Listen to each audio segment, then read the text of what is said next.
Hi there everyone and welcome.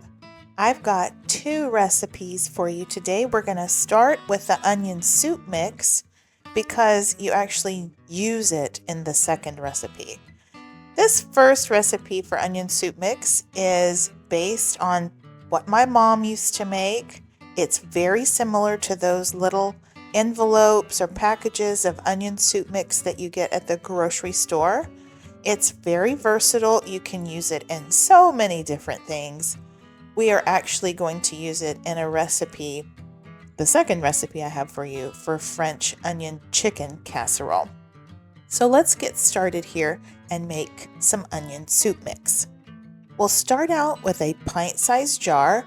Of course, you could double this recipe or triple it if you decide you really like it and make a lot of it and put it in a bigger jar. I use both of our types of onions. I like the textural difference in the chopped onions and the sliced onions, but of course you could use all of the chopped onions. Those are some delicious seasonings we're going to put in there.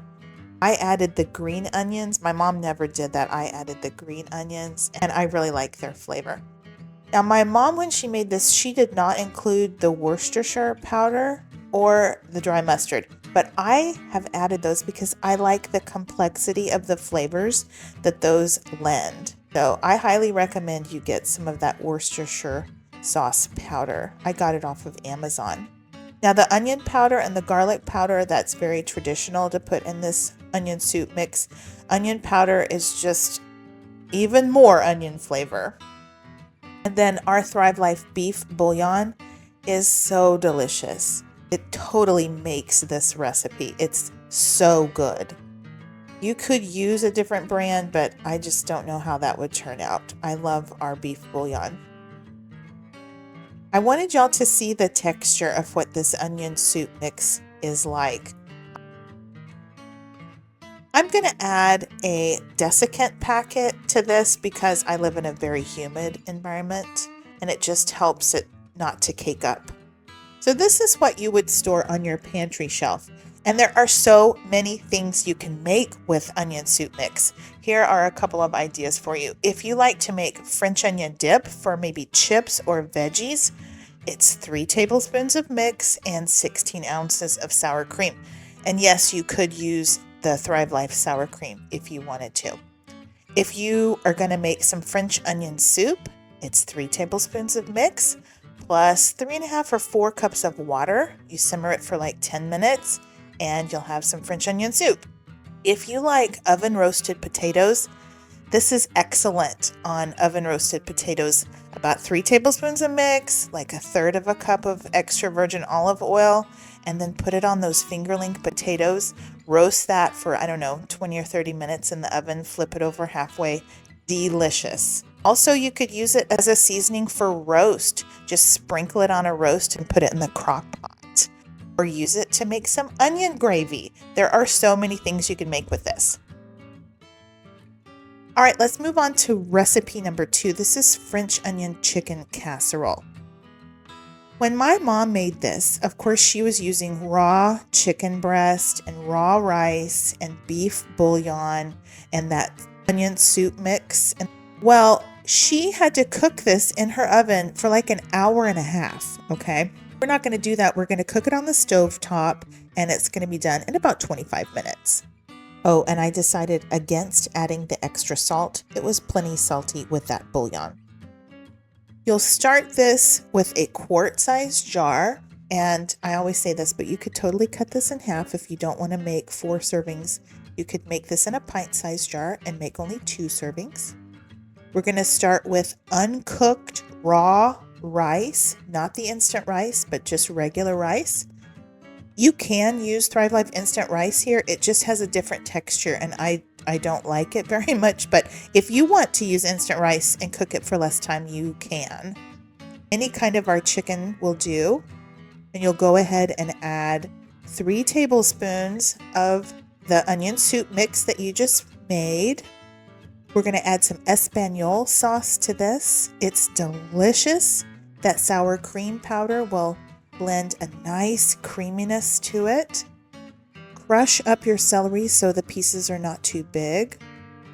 I'm adding 2 kinds of cheese, both the Parmesan and the mozzarella. If you want to, you could add some vegetables to this. I think broccoli would be wonderful in it, but I just wanted to make it how my mom made it. Go ahead and add an oxygen absorber so you can store this for the long term. And since it has sour cream powder in it, I would think probably up to a year, somewhere around that. It would be good on your pantry shelf. But this is a very easy recipe. I always say this, and it's true, it makes a great gift because it's a just add water recipe. You can give them the package of French's crispy fried onions along with it because it's shelf stable as well. So you would just give that along with this jar. And when you're ready to prepare it, get you a large skillet out with a tight fitting lid. Empty the contents of your jar and add 3 cups of water. Now you will have to stir this pretty well. Freeze-dried ingredients and the sauce powders, they need a little bit of time and some encouragement to combine with the water. So just be patient, give it a really good stir until everything has absorbed that liquid, and then turn on your heat to probably medium-high. Every once in a while, come along and give it a stir until it comes to a boil.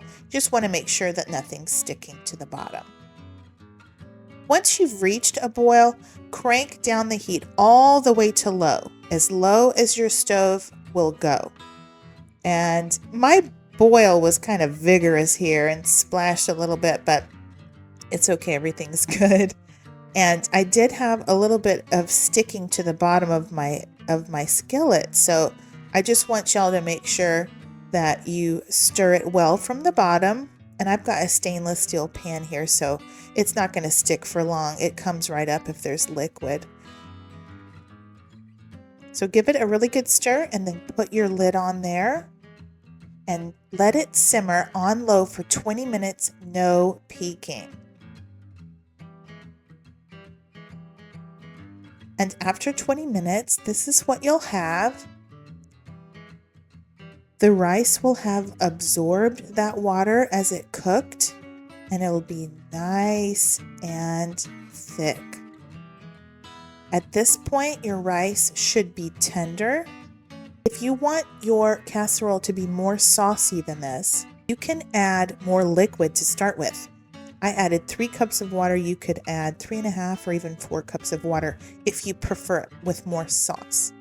Definitely give it a taste and make sure everything's well cooked.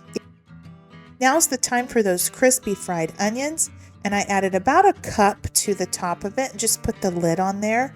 My mom used to put it back in the oven and let it brown a little bit. You could do that if you'd like, or you could just sprinkle it on the top and let it sit a couple of minutes with the lid on and it'll get good and hot. And now it's ready to serve up. And isn't that lovely?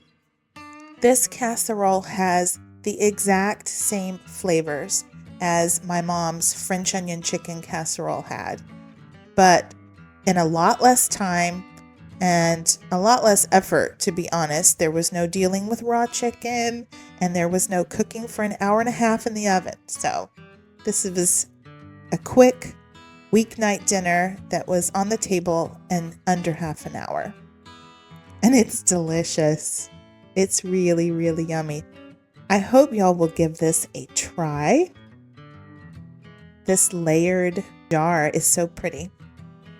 And if you don't make anything else, make the onion soup mix because it's so good. We made it into the French onion dip last night for some veggies and some chips, and we loved it. My husband said, this is way better than what you get at the store. And it's true. It's so, so good. Well, thank y'all for watching. I appreciate you guys so much. Let me know what you think in the comments. I'll leave my shopping link and the recipe below. And until next time, y'all take care and keep thriving.